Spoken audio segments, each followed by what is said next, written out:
putus sinyalnya. Oke ya, jadi tadi ada dua metode untuk membuat tanaman transgenik. Yang pertama yaitu yang apa namanya transformasi menggunakan vektor gitu ya. Jadi penyisipan DNA rekombinannya gitu ya, gen asing yang akan disisipkan itu kita bisa menggunakan vektor gitu ya. Yang kedua adalah penyisipan gen asing tanpa bantuan vektor gitu atau DNA direct DNA transfer. Ini yang sudah pernah saya sampaikan dengan menggunakan alat yang disebut gene gun ya. Nah, yang kita bahas malam ini adalah yang vektor mediated gitu ya, dengan bantuan vektor. Nah, ini ya perbedaan gambarannya yang agrobakteri dan yang yang vektor mediated ya. Yang vektor mediated itu kita menggunakan bantuan bakteri. Bakteri yang digunakan yaitu agrobacterium gitu ya. Nah, yang gambar B ini yang menggunakan gene gun kemarin ya sudah saya sampaikan. Jadi gen sisipannya atau gen asing yang mau kita sisipkan itu kita salutkan dalam partikel gitu ya, biasanya partikel emas, kemudian secara langsung ditembakkan menggunakan gene gun gitu ya, menggunakan alat ke dalam tanamannya gitu ya yang akan kita rekayasa. Nah, kemudian sel tanaman ini kita apa namanya kita tumbuhkan, kita screening gitu bagi tanaman yang tertransformasi dan tanaman yang tidak tertransformasi.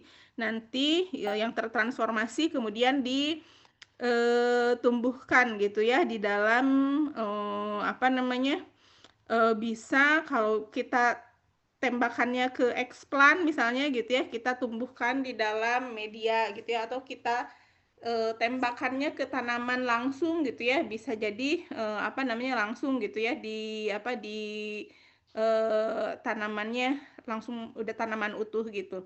Nah, kalau yang agrobakterium ini adalah yang dengan bantuan vektor gitu. Jadi DNA asing yang ingin kita sisipkan, kita masukkan dulu ke dalam vektor ya. Vektor yang digunakannya itu adalah plasmid. Nama plasmidnya itu adalah TI plasmid.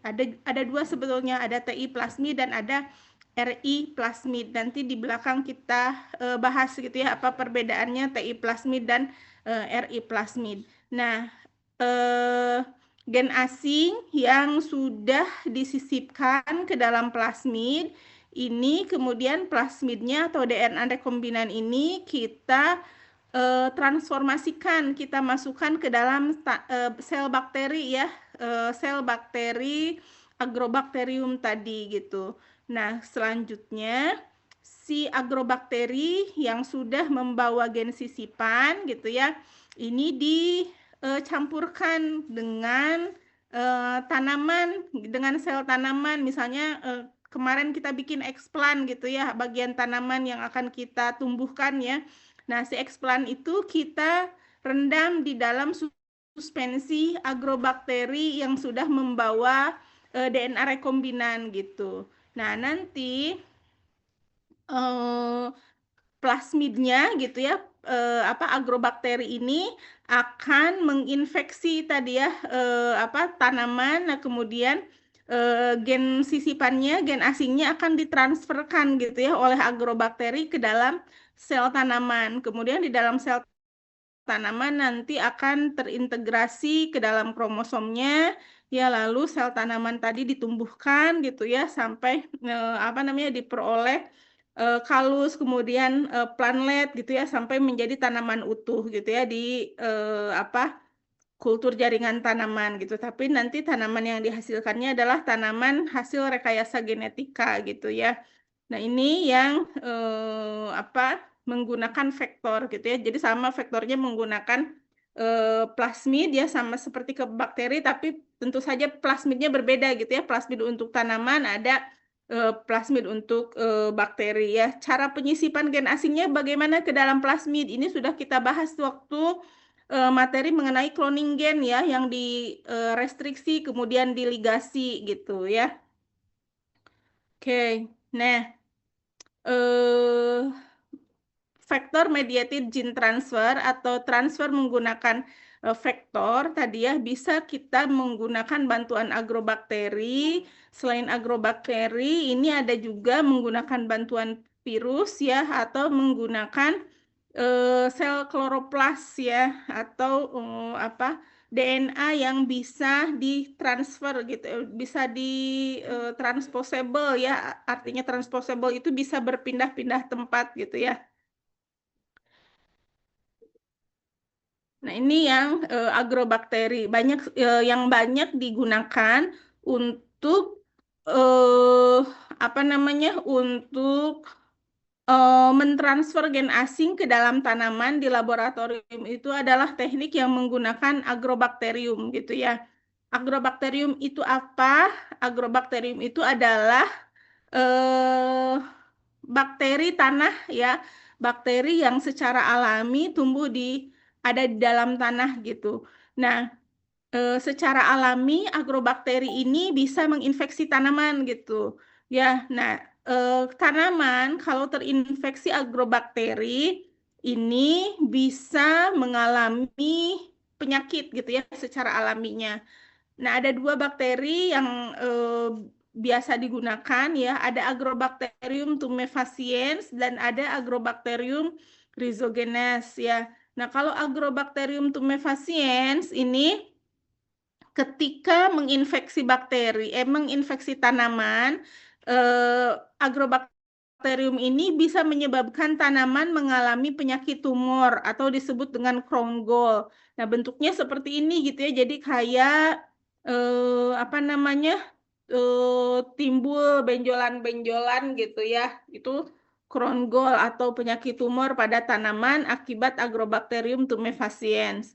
Bakteri yang kedua itu adalah Agrobacterium rhizogenes ya. Kalau tanaman terinfeksi oleh Agrobacterium rhizogenes, dia bisa menyebabkan penyakit akar rambut gitu. Jadi akan tumbuh rambut-rambut ya akar gitu ya yang mirip rambut gitu atau hairy root. Nah, kalau di laboratorium ini contoh kalus yang diinfeksi dengan Agrobacterium rhizogenes ya. Jadi nanti apa namanya akan tumbuh seperti akar-akar yang akarnya apa bentuknya benang-benang halus begini gitu ya seperti rambut gitu. Nah, ini kalau secara alami infeksi Agrobacterium rhizogenes akan menimbulkan penyakit seperti ini gitu ya.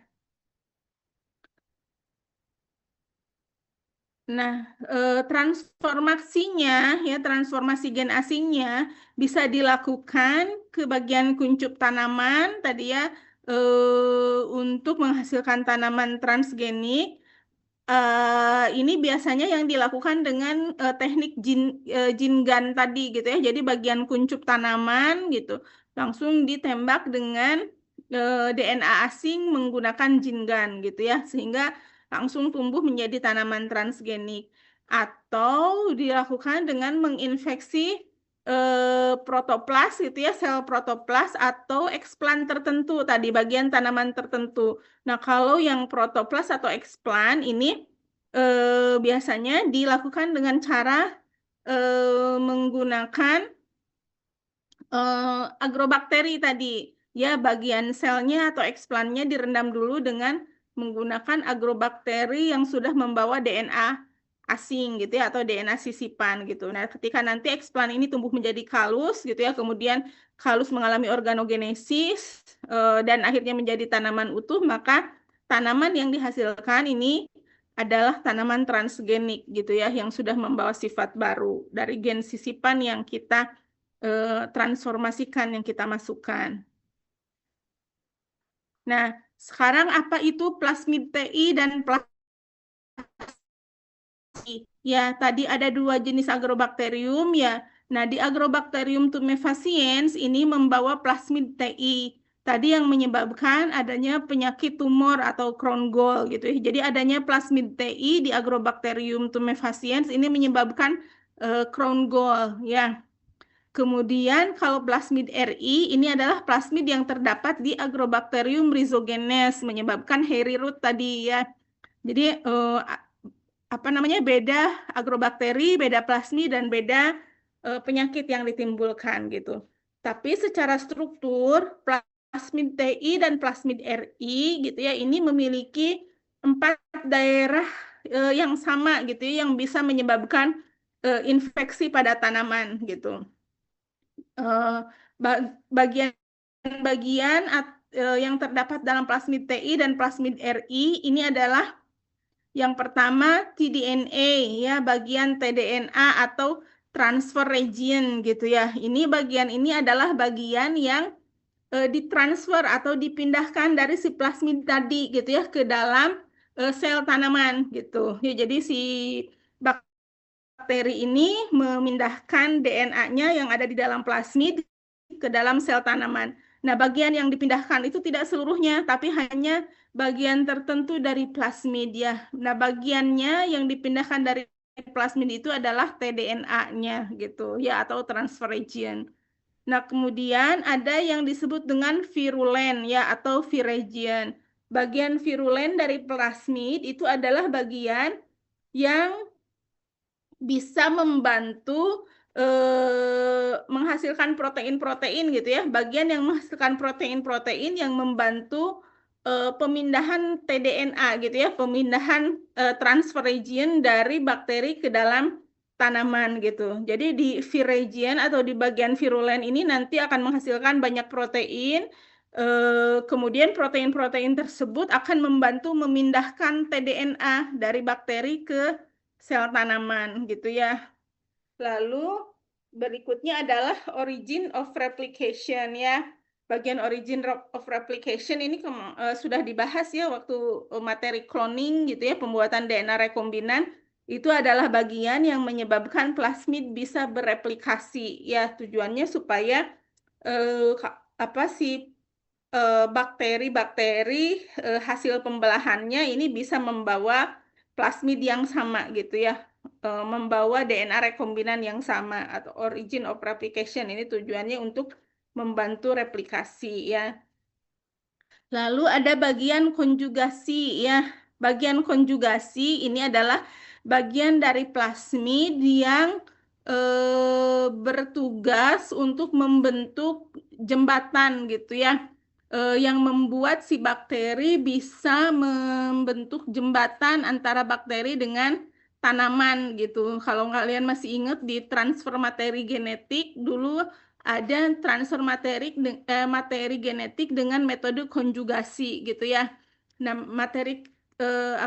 metode konjugasi ini bisa terjadi gitu ya kalau si bakteri memiliki plasmid yang menyandi protein-protein yang membuat bakteri memiliki kemampuan tersebut gitu.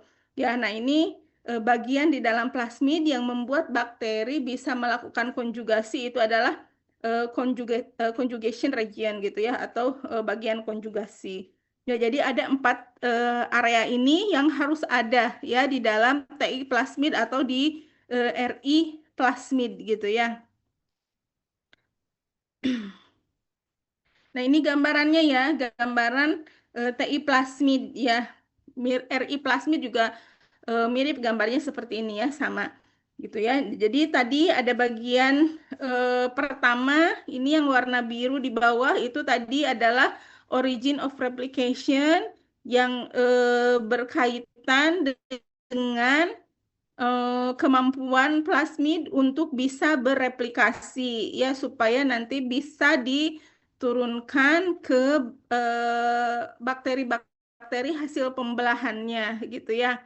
Kemudian ada bagian virulent region ya. Bagian virulent region ini adalah bagian yang bisa membantu mentransferkan DNA asing gitu ya dari bakteri ke dalam sel tanaman.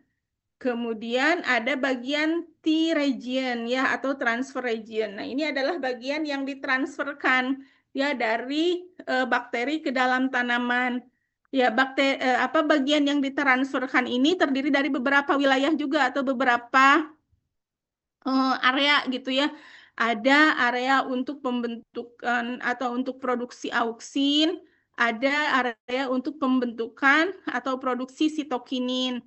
Nah, area untuk pembentukan auksin dan sitokinin ini menyebabkan tanaman nanti apa akan kemarin di tanaman pada saat kita membahas mengenai apa kultur jaringan tanaman, kita bahas bicarakan mengenai auksin dan sitokinin ya. Auksin dan sitokinin itu adalah hormon pertumbuhan gitu ya dalam tanaman. Nah, kalau auksin dan sitokininnya ini ditambahkan gitu ya dari si bakteri ini, produksi auksin dan sitokinin tanaman ini menjadi tidak terkendali. Nah, ini yang menyebabkan tanaman mengalami crown gall gitu ya, mengalami tumor. Makanya disebut dengan oncogenic genes gitu. Gen penyebab onkogenik gitu ya. Jadi si auksin dan sitokinin ini yang ditransfer ke dalam tanaman oleh bakteri dan menyebabkan tanaman menjadi mengalami onkogen gitu ya atau tumor. Nah, kemudian di daerah T region juga ada daerah untuk sintesis opin ya. Sintesis opin artinya memproduksi senyawa. Nama senyawanya adalah opin. Opin ini merupakan senyawa yang bisa digunakan oleh agrobakteri untuk bertahan hidup gitu. Ya, jadi semacam asam amino yang bisa diproduksi terus-menerus gitu ya oleh si kalau nanti dipindahkan ke tanaman gitu ya dari bakteri ini, maka tanaman itu akan memproduksi opin terus-menerus dan si opin ini akan menjadi sumber makanan bagi si bakterinya gitu ya, sehingga bakterinya bisa bertahan untuk menginfeksi tanaman gitu ya. Nah, ini bagian transfer region gitu. Nah, bagian ini yang dipindahkan gitu ya dari bakteri ke tanaman sehingga menyebabkan tanaman terinfeksi. Nah, ada batasannya tadi ya, si bagian yang ditransferkan itu di wilayah tertentu. Nah, ini dibatasi oleh bagian kiri atau left tDNA border dan bagian kanannya disebut right tDNA border gitu. Jadi batas kiri dan batas kanan dari tDNA yang akan ditransfer ya. Dan berikutnya adalah conjugative transfer ya atau bagian konjugasi tadi yang membuat antara bakteri dan tanaman dan sel tanaman ini bisa nyambung, bisa terhubung ya. Ada jalannya untuk mentransfer tDNA. Selanjutnya, tDNA ini kalau sudah ditransfer dari bakteri ke tanaman, di dalam sel tanaman dia akan berintegrasi dengan genom dari si tanamannya gitu ya. Jadi masuk ke dalam DNA dari tanaman, kemudian nanti si tanaman itu tadi bisa menghasilkan senyawa-senyawa yang terdapat di tDNA tadi ya, auksin, sitokinin, opin gitu ya, itu akan diproduksi terus-menerus oleh tanaman gitu. Dan itu akan menyebabkan bakterinya bertahan hidup gitu ya. Nah, itu yang terjadi secara alami. Tadi di dalam tDNA ini terdapat beberapa gen ya, ada gen apa memproduksi sitokinin, ini disebutnya gen TMR ya, ini untuk memproduksi sitokinin.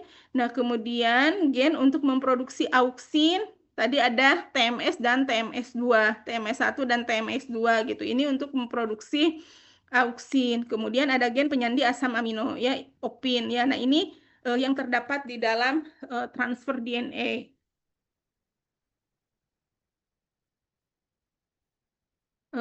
Kemudian TMS1, TMS2 dan TMR ya tadi sudah disebutkan dikatakan juga adalah sebagai gen onkogenik gitu ya atau gen yang menyebabkan onkogen atau kanker, dalam hal ini adalah tumor gitu ya pada tanaman. Produksi auksin dan sitokinin terus-menerus dapat memacu pembentukan gol atau tumor gitu ya. Kemudian, nah, yang dilakukan secara bioteknologi itu adalah menghilangkan oncogenic gene-nya ya, menghilangkan gen TMS1, TMS2 dan TMR dari si plasmid TI tadi gitu ya, sehingga apa bakteri ini tidak, atau agrobakterium ini tidak menyebabkan crown gall seperti ini. Tetap ada T region yang berpindah gitu ya. Tapi plasmid yang berpindahnya itu bukan lagi gen onkogenik gitu, gen yang dipindahkannya. Tapi gen ini kita ganti dengan DNA rekombinan atau DNA yang ingin kita sisipkan gitu.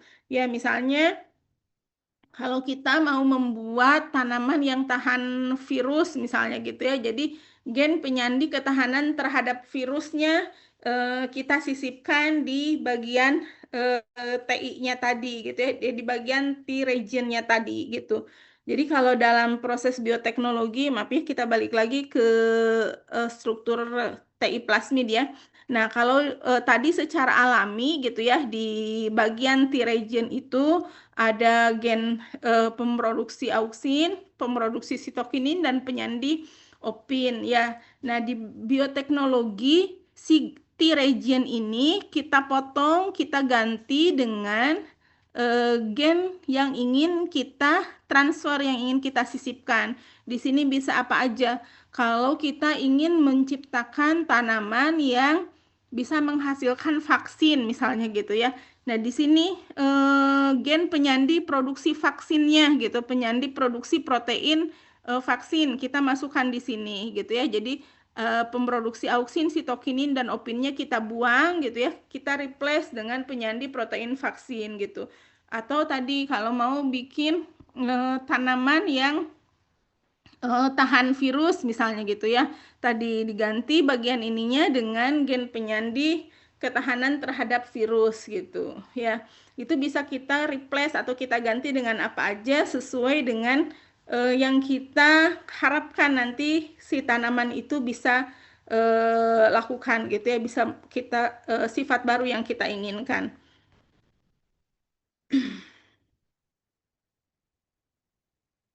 Oke, ini masih terkait opin tadi ya. Opin itu dalam secara alaminya dia merupakan sumber karbon ya atau nitrogen untuk pertumbuhan bakteri, karena tadi opin adalah asam amino. Oke, ini proses transfer tDNA-nya gitu ya. Jadi bagaimana tDNA itu bisa pindah gitu ya dari bakteri ke tanaman. Nah, di dalam genom bakteri itu ada yang disebut gen CHVA dan CHVB. Ini adalah gen yang membuat bakteri bisa menempel dengan tanaman gitu ya. Dengan sel tanaman gitu. Jadi si bakteri bisa mulai menginfeksi dengan menempel pada sel tanaman itu melalui produksi gen CHVA dan CHVB gitu ya, atau pengaktifan gen CHVA dan CHVB. Nah, kalau sudah terjadi penempelan bakteri ke dalam sel tanaman gitu ya, nanti baru akan ada pelepasan tDNA ya. Pelepasan tDNA-nya dengan cara bagaimana? Pelepasan tDNA-nya bisa dilakukan dengan bantuan Vir region. Ya, Vir region ini berperan untuk memindahkan tDNA gitu ya. Namun nanti protein-protein yang dihasilkan oleh Vir region ini tidak ikut dipindahkan, hanya dia membantu memotong kemudian mengantarkan tDNA dari sel bakteri ke sel tanaman. Nah, Viridian itu bisa menghasilkan atau memproduksi 6 protein ya. Ada Vir A, Vir B, Vir C, Vir D, Vir E, dan Vir G. Tidak ada Vir F ya. Jadi ada A, B, C, D, E, dan G gitu. Ya, di Viridian itu. Nah, setelah bakteri tadi menempel dengan tanaman gitu ya, si tanaman itu akan memproduksi asetosiringon dan hidroksiasetosiringon. Ini sebagai bentuk reaksi gitu ya, reaksi dari tanaman ketika terinfeksi atau ditempeli oleh agrobakterium. Nah, tanaman akan menghasilkan senyawa asetosiringon dan hidroksiasetosiringon. Nah, produksi asetosiringon dan hidroksiasetosiringon ini yang akan mengaktifkan ekspresi tadi vir A, B, C, D, E, dan G itu akan diaktifasi gitu ya setelah tanaman menghasilkan atau memproduksi asetosiringon dan hidroksiasetosiringon gitu. Yang pertama diaktifkan itu adalah vir A ya. Protein vir A ini diaktifkan, diproduksi, kemudian vir A nanti akan mengaktifkan vir G. Lalu vir A dan vir G ini mengaktifkan vir B, vir C, vir D, dan vir E. Nah ini kerja bareng gitu ya. Jadi semua protein ini bekerja bersama-sama. Yang ada yang bertugas memotong tDNA, pemotongan tDNA ini dilakukan oleh vir D. Nah, vir-vir yang lain ini tugasnya adalah mengantarkan tDNA ya masuk ke dalam sel tanaman gitu. Ya nanti kita lihat gambarnya nah ini ya gambarannya. Proses pertama, nah ini adalah penempelan bakteri ke dalam sel tanaman. Ya, bakteri bisa menempel ke dalam sel tanaman karena tadi memiliki CHV A dan CHV B gitu ya yang terdapat di dalam genomnya, bukan dari plasmid ya. Kalau CHV A dan CHV B itu ada di dalam genom si agrobakterinya gitu ya. Nah, kemudian setelah terjadi penempelan agrobakteri, tanaman akan menghasilkan asetosiringon ya. Asetosiringon ini asetosiringon dan tadi dihidroksi asetosiringon gitu ya. Nah, asetosiringon dan dihidroksi asetosiringon kemudian mengaktifkan vir region tadi gitu ya. Yang pertama diaktifasi adalah vir A gitu. Nah, kemudian produksi vir A akan mengaktifkan vir G.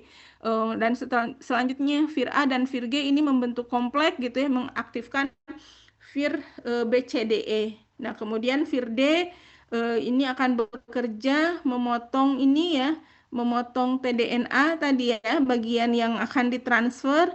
Nah, vir-vir yang lain gitu ya, vir E, ini vir B, C, D, dan semuanya ini akan bekerja sama gitu, membantu pelepasan atau pentransferan tDNA yang sudah dipotong tadi ke dalam sel tanaman gitu ya. Jadi ini membentuk kompleks gitu ya. Nah ini masuk ke dalam sel tanaman melalui proses konjugasi ya. Proses konjugasinya bisa terjadi karena tadi ada conjugative region di dalam TI plasmid gitu ya. Ini proses konjugasi. Nah nanti di dalam sel tanaman DNA ini masuk ke dalam inti sel dari tanaman gitu ya, ke dalam nukleus tanaman. Dan di nukleus nanti ada kromosom ya di sini, kromosom sel tanaman. Kalau bakteri itu kan kromosom tidak ada intinya ya, tidak ada inti selnya, semuanya ada di sitoplasma. Nah, kalau tanaman itu memiliki inti sel gitu ya, sel eukariot. Nah, nanti si DNA yang ditransferkan masuk ke dalam inti sel tanaman, kemudian berintegrasi di sini ya dengan DNA tanamannya gitu. Akhirnya akan diperoleh tanaman transgenik gitu ya, tanaman yang membawa gen sisipan atau gen asing gitu. Nah, ekspresi gen sisipannya di dalam tanaman ini bisa sifatnya sementara ya, disebut dengan ekspresi transien. Nah, kalau ekspresinya bersifat sementara ini hanya bisa diamati beberapa saat saja gitu ya. Tidak bisa dihasilkan selamanya gitu. Biasanya pengamatannya 1 jam sampai atau mungkin beberapa jam saja gitu ya, sampai maksimal 1 hari gitu ya setelah ditransformasi. Ini biasanya tadi transfer DNA asing itu kita selain DNA sisipan atau sifat baru yang kita inginkan, kita juga tambahkan marka seleksi gitu ya di dalam gen sisipan tadi. detectable markernya apakah dengan fluoresensi gitu ya, misalnya biasanya yang ditambahkan fluoresensi atau radiolabel gitu ya. Ini untuk mengamati tadi, untuk mengamati apakah gen sisipan kita atau DNA asing yang mau kita transferkan itu sudah berhasil masuk ke dalam sel tanaman atau tidak gitu ya.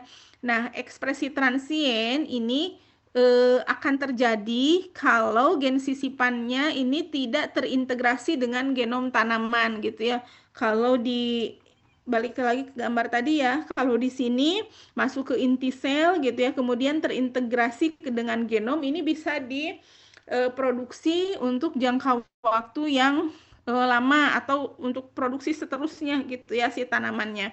Nah, kalau tidak terintegrasi ke dalam sel tanaman gitu ya, ke dalam genom tanaman gitu, jadi si DNA ini DNA sisipan kita masuk ke dalam tanaman tapi tidak berhasil terintegrasi gitu ya. Nah, ini hanya bisa diamati beberapa saat saja gitu. Karena lama-lama oleh tanaman itu akan dikenali sebagai gen asing gitu kan ya. Tidak dikenali, akhirnya nanti akan didegradasi gitu atau dirusak gitu ya. Nah, ini pengamatan tidak bisa dilakukan untuk jangka waktu yang lama. Biasanya beberapa jam atau 1 hari masih bisa diamati. Tapi kalau sudah beberapa hari itu biasanya hilang gitu ya si gen sisipannya. Nah, kalau ekspresi permanen ini bisa dilakukan jika gen sisipan kita terintegrasi ke dalam genom tanamannya, ya sehingga ekspresinya bisa permanen atau tetap terjadi gitu ya ketika sampai tanamannya misalnya dewasa gitu ya. Itu bisa diamati untuk waktu yang lama. Nah, untuk markernya ya, untuk mengamatinya tadi, pengamatannya tadi bisa dilakukan dengan menyisipkan beberapa gen ya. Maksudnya kita bisa cuman pilih satu gen gitu ya, tapi ada beberapa gen yang bisa dipilih gitu. Ya ada yang apa namanya? Kloramfenikol, asetil transferase gitu ya.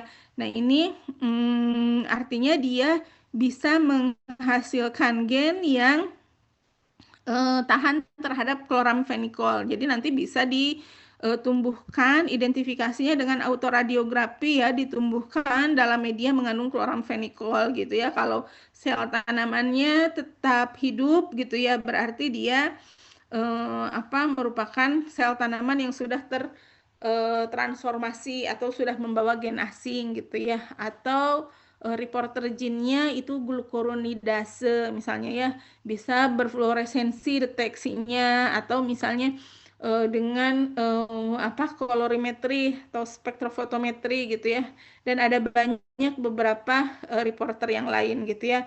Nanti identifikasinya bisa digunakan metode yang sesuai dengan reporter gene yang kita gunakan.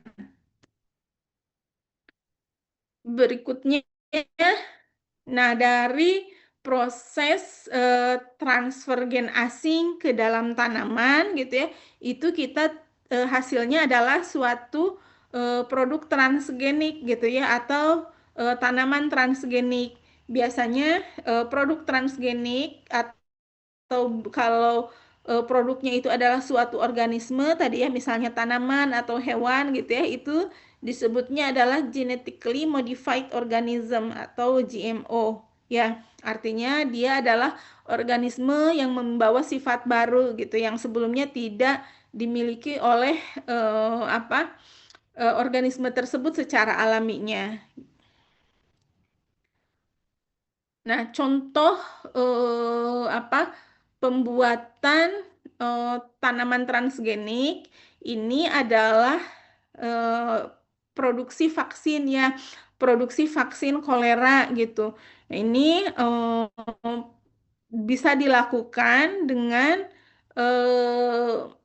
menyisipkan gen penyandi toksin kolera ke dalam plasmid TI tadi ya, menggunakan TI plasmid, lalu TI plasmidnya ditransformasikan ke dalam agrobakterium, lalu agrobakteriumnya digunakan untuk menginfeksi tanaman gitu ya. Nah, ini yang pertama kali diuji cobakan itu adalah ke eksplan kentang gitu ya, daun kentang, sehingga nanti akan diperoleh kentang yang membawa atau memproduksi protein vaksin gitu ya. Jadi ketika mengkonsumsi kentang itu sekaligus merupakan proses vaksinasi gitu ya.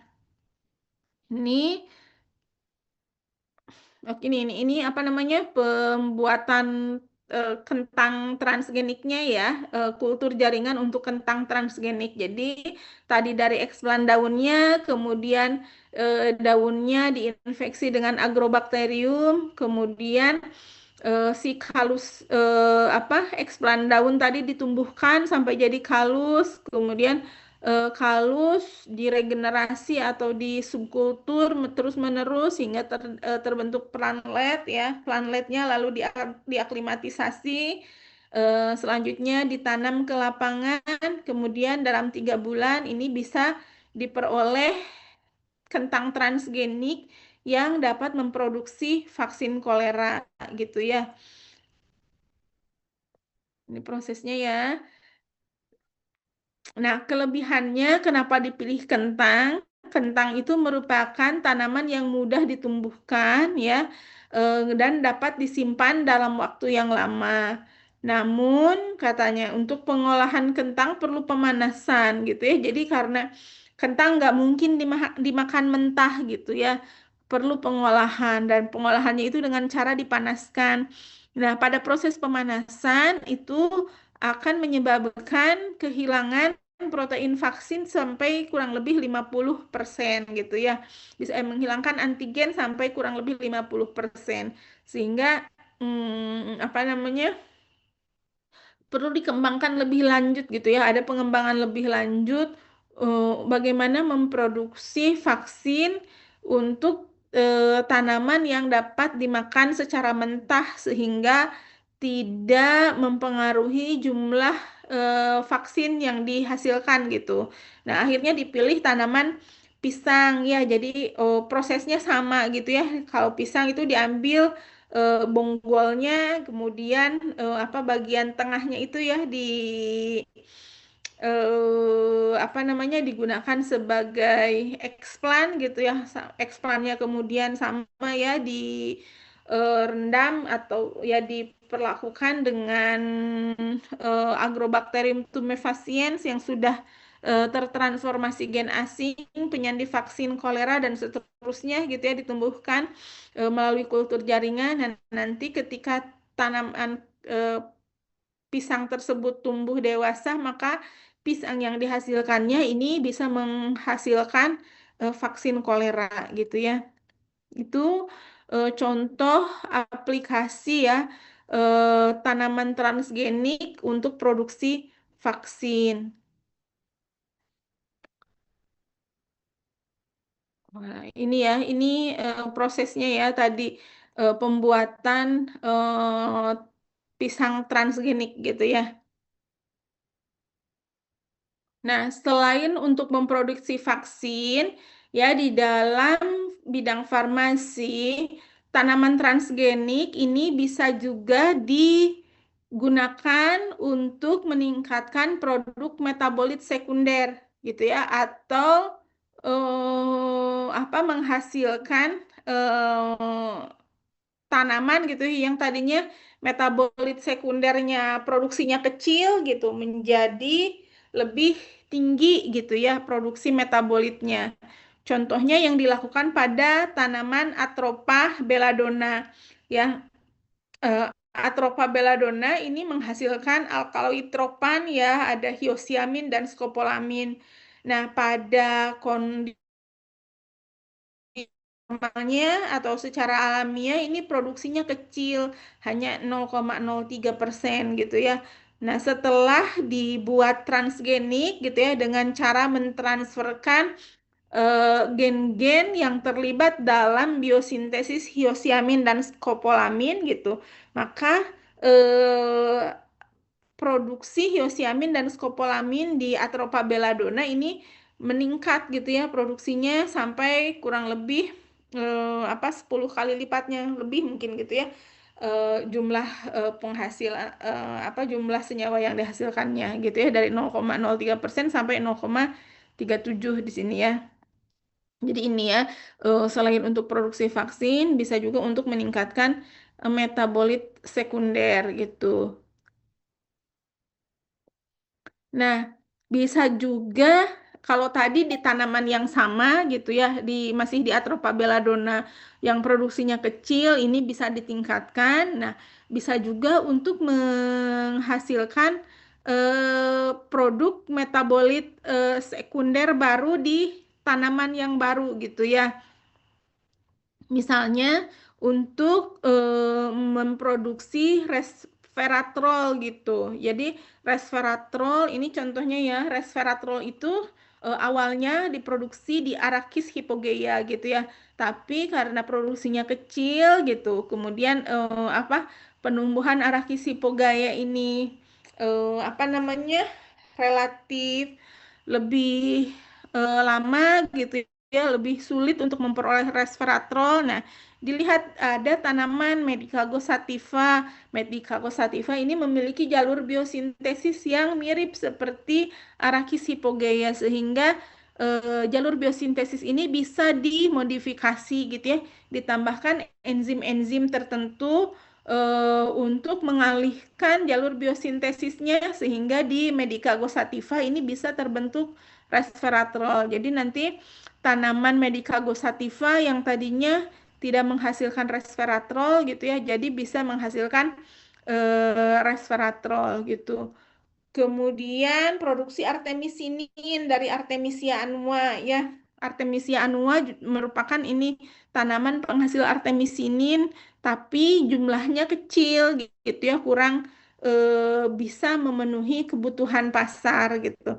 Nah, sehingga dilakukan dicari alternatif gitu ya, bagaimana untuk bisa menghasilkan artemisinin dalam jumlah yang lebih banyak gitu ya. Nah, ini dipelajari biosintesis artemisininnya seperti apa, kemudian gen-gen yang berperan dalam biosintesis artemisinin ini nanti dipindahkan gitu ya, di cloning, dipindahkan bisa ke tanaman baru atau misalnya mau ke bakteri juga gitu ya. Misalnya produksi artemisininnya menggunakan bakteri atau menggunakan fungi itu bisa gitu ya dengan memindahkan gen-gen yang terlibat dalam biosintesis gitu ya untuk produksi protein dalam biosintesis artemisinin.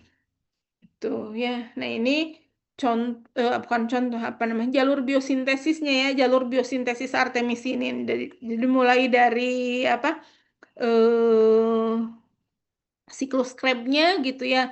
Kemudian enzim-enzim yang berperan gitu ya. Nah, siklus Krebs ini yang pertama ini dari pemecahan gula gitu ya sampai ke bentuk IPP, DMAPP ini di seluruh tanaman ini biasanya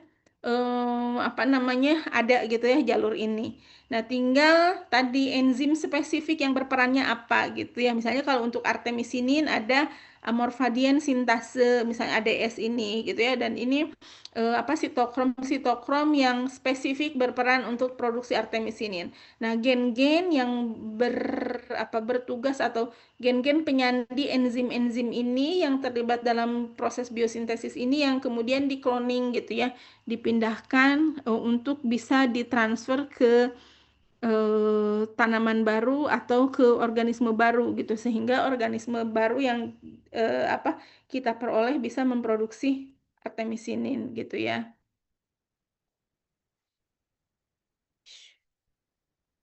Oke, nah selain dalam bidang farmasi, produk transgenik juga bisa digunakan atau diaplikasikan dalam bidang-bidang yang lain ya. Contohnya dalam bidang pertanian. Ini menghasilkan tanaman yang tahan serangga gitu ya, diaplikasikan contohnya di jagung gitu.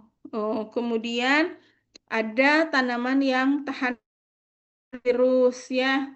Jadi nanti akan diperoleh tanaman-tanaman yang apa tumbuh sehat gitu ya, tidak banyak tercemar gitu, atau tidak banyak apa istilahnya terkena hama gitu ya.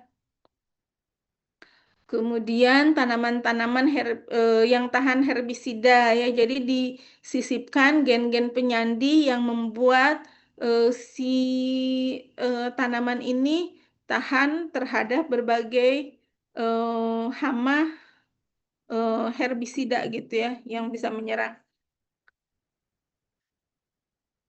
Lalu dalam bidang apa teknologi pangan mungkin gitu ya.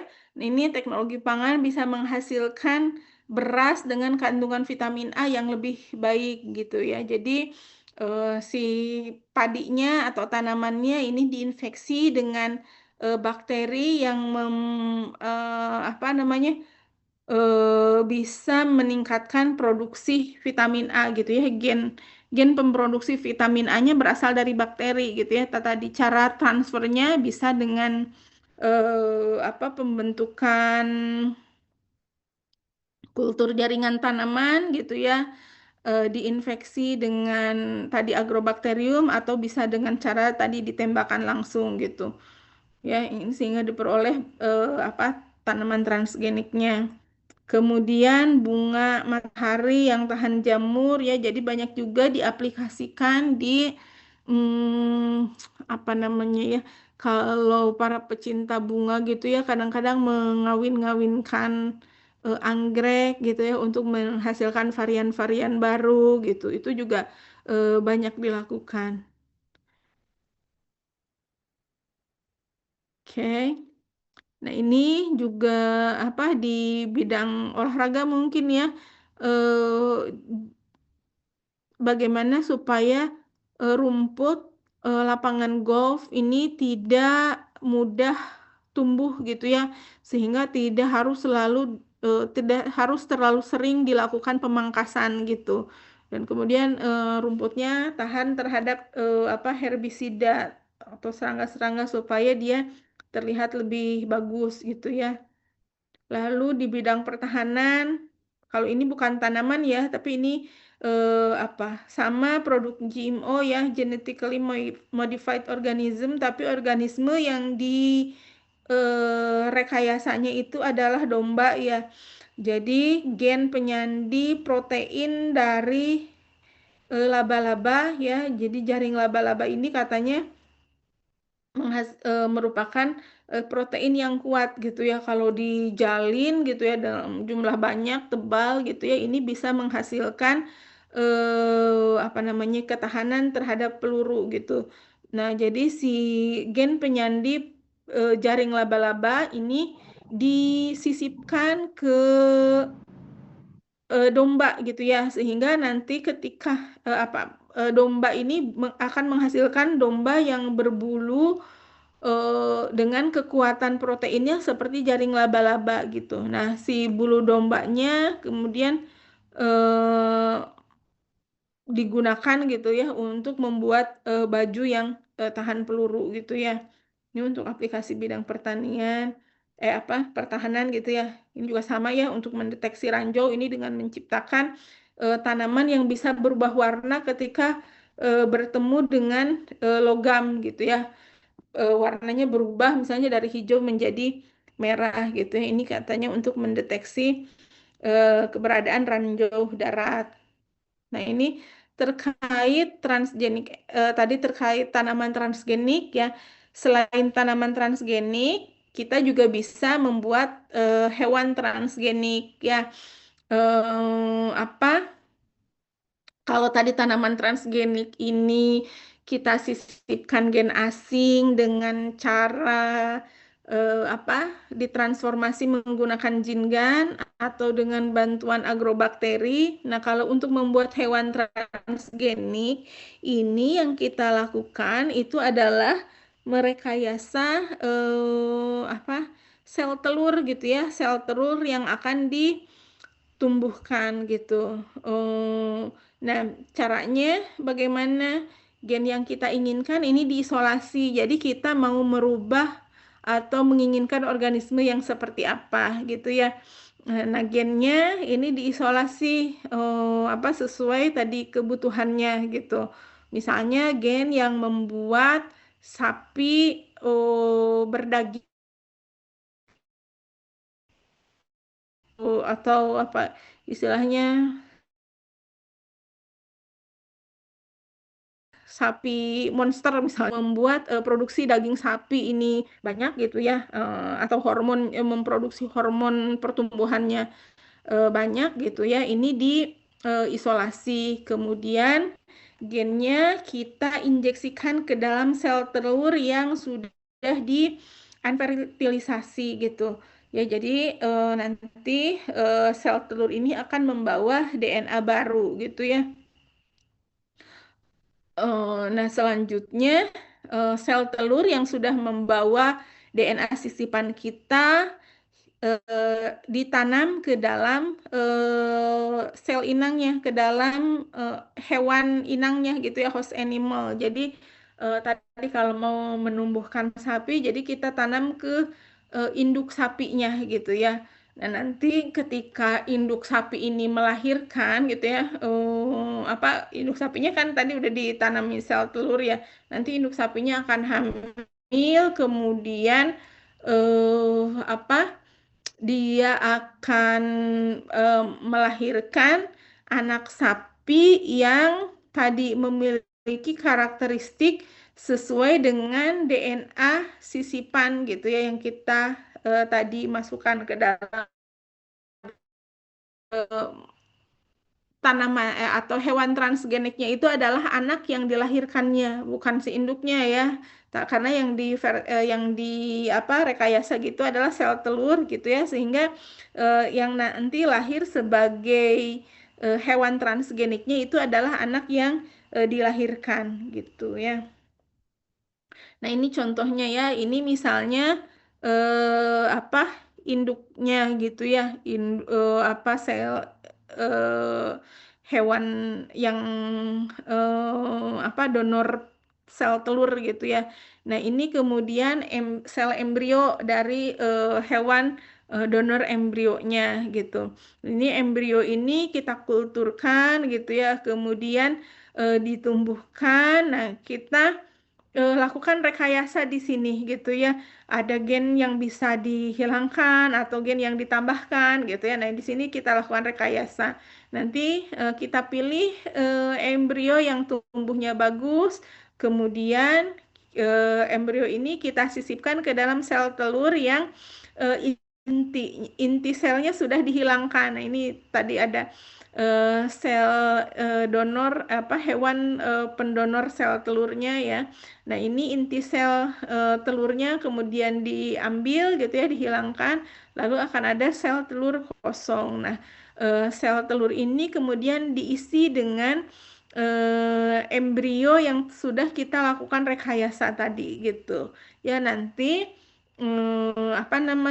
hasil sel telur yang sudah membawa embrio yang direkayasa ini kemudian dikulturkan lalu dimasukkan ke dalam hostnya atau sel inang hewan inangnya gitu ya, induknya. Nanti induknya ini akan hamil gitu ya, dan anak yang dilahirkan gitu ya ini akan membawa sifat baru di sini yang kita rekayasa gitu ya, sesuai dengan yang tadi kita harapkan. Apakah dia hanya menjadi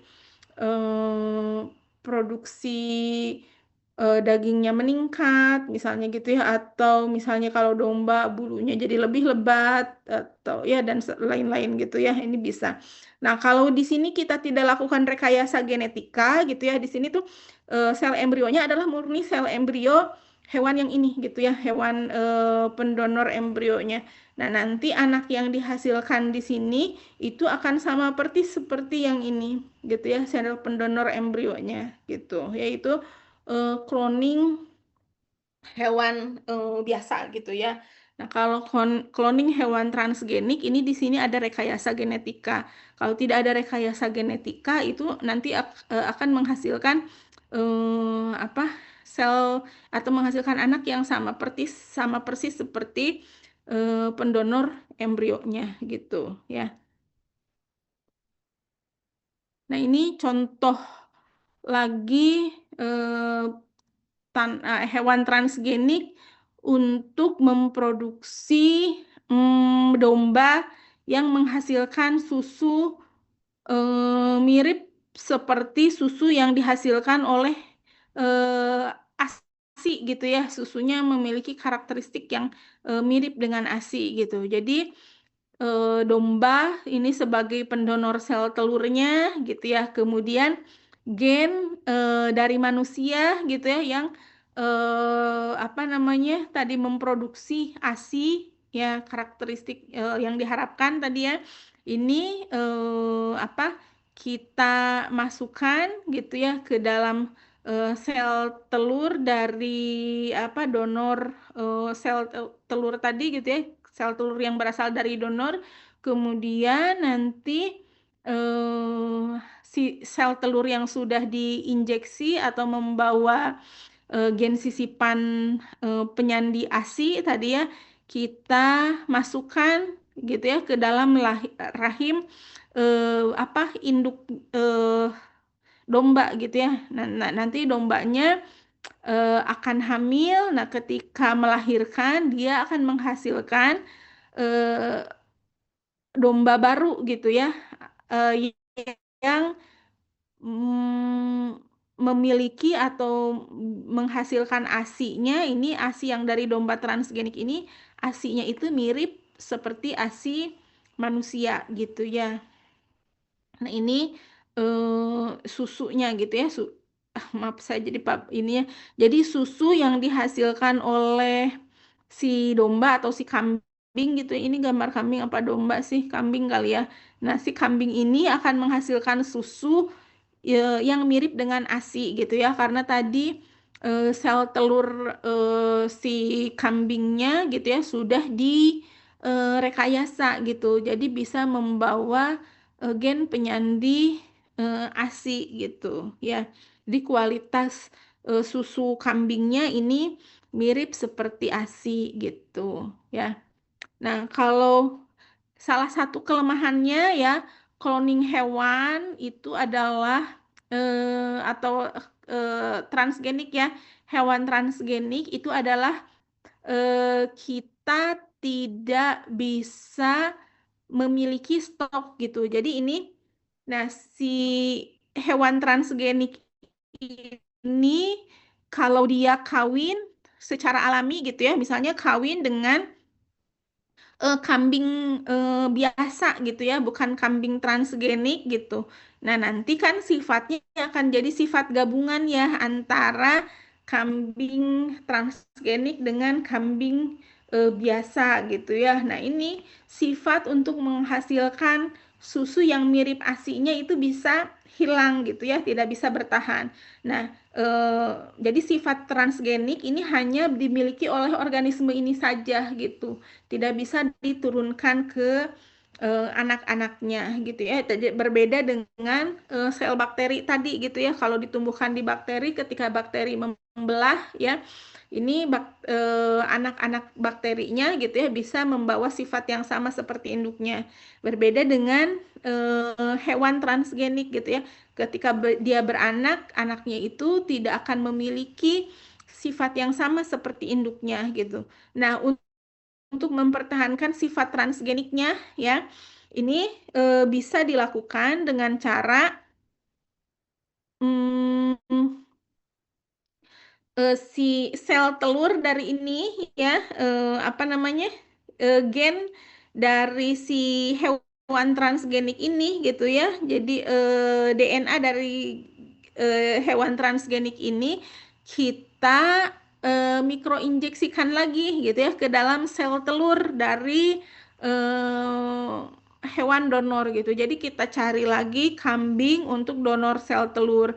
Nah, nanti nukleus atau inti sel dari donor sel telur ini kita buang. Nah, kita ganti nukleusnya dengan nukleus dari hewan transgenik gitu ya. Jadi nanti isi sel telur ini akan diisi dengan DNA dari hewan transgenik gitu. Kemudian sel telurnya yang sudah direkayasa ini kita tanamkan ke dalam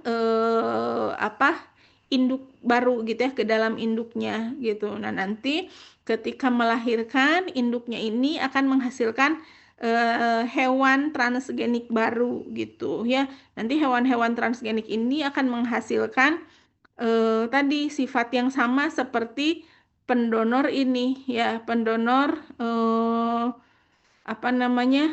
eh, pendonor embrionya lah gitu ya. Gitu. Jadi, nah ini kalau ini mati ya udah mati lagi gitu. Jadi kalau mau bikin transgenik lagi ini si sel telur dari kambing-kambing transgenik ini diisolasi lagi gitu ya, ditumbuhkan lagi dengan cara yang sama gitu. Diambil, dicari lagi pendonor sel telurnya dan seterusnya gitu ya, yaitu kelemahan dari hewan transgenik gitu ya. Ini contoh bukan hewan transgenik, ini cloning hewan ya, yang dulu sempat berhasil dilakukan gitu ya, memproduksi sapi namanya Dolly. Ya, ini cloning manusia gitu ya, melihat tadi cloning sapi ini berhasil dilakukan. Nah, kalau cloning manusia ini juga ada kemungkinan gitu ya bisa dilakukan gitu ya, meskipun memang sudah ada larangan gitu ya kalau cloning manusia ini dilarang untuk dilakukan gitu ya, tapi secara teori mungkin saya sampaikan di sini secara teori saja bahwa cloning manusia ini bisa dilakukan. Yang penting ada wanita ya, perempuan yang menjadi pendonor sel telur, kemudian kita mau mengkloning siapa gitu ya, yang mau kita cloning gitu. Jadi sel dari orang yang mau kita cloning ini diambil gitu ya. Kemudian inti selnya tadi ya dipisahkan, diambil, dimasukkan ke dalam sel telur yang sudah unfertilisasi. Jadi sel telur dari pendonor gitu ya, dikeluarkan inti selnya gitu ya, dibuang. Nah, inti selnya diganti dengan inti sel dari orang yang mau kita cloning gitu ya. Kemudian dilakukan fusi. Nah, nanti inti sel dari orang yang mau kita cloning ini akan masuk ke dalam inti sel dari pendonor sel telur ya.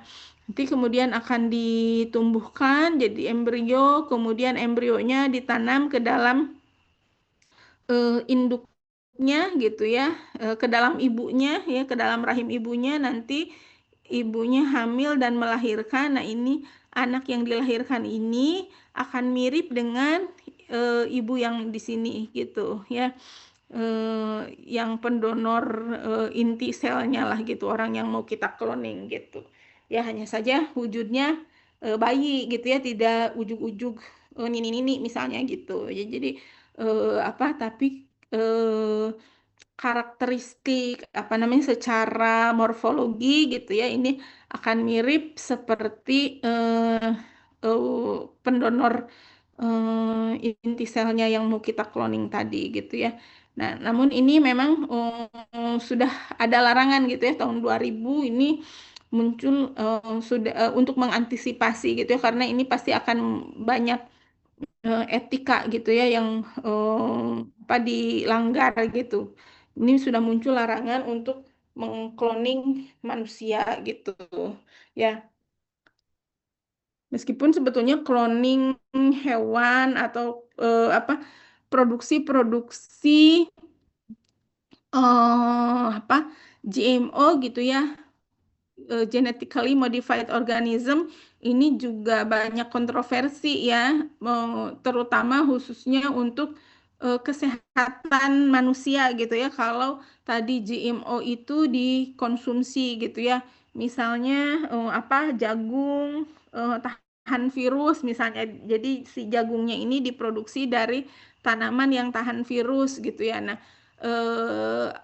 kita belum mengetahui gitu ya ketika kita mengproduk atau mengkonsumsi produk-produk GMO dalam jangka waktu yang lama, apakah akan ada dampak terhadap kesehatan atau tidak gitu ya.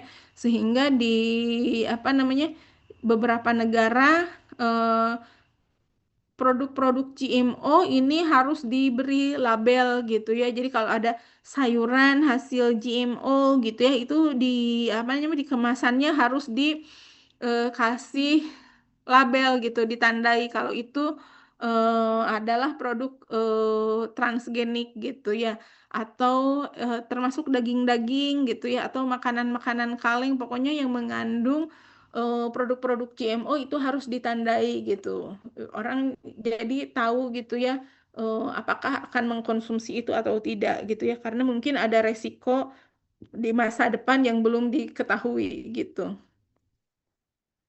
Nah, mungkin itu ya yang terkait apa namanya tanaman transgenik gitu ya, dan sedikit tadi ada apa hewan transgenik dan kemungkinan apa cloning terhadap manusia gitu ya. Ini gambaran aja cloning manusia gitu ya. Jadi nanti ada banyak orang yang mirip gitu ya kalau cloning manusia itu dilegalkan gitu ya. Misalnya apa ada kita ingin mengkloning siapa gitu ya, seseorang artis misalnya gitu ya. Jadi bisa jadi suatu saat nanti banyak yang mau mengkloning orang punya anak mirip si ini. Banyak gitu ya, misalnya yang pengen punya anak mirip seseorang, ternyata anaknya nanti mirip semua gitu ya bentukannya gitu ya. Jadi makanya cloning manusia ini tidak dilegalkan begitu ya. Oke, mungkin apa namanya materi untuk tanaman transgenik sudah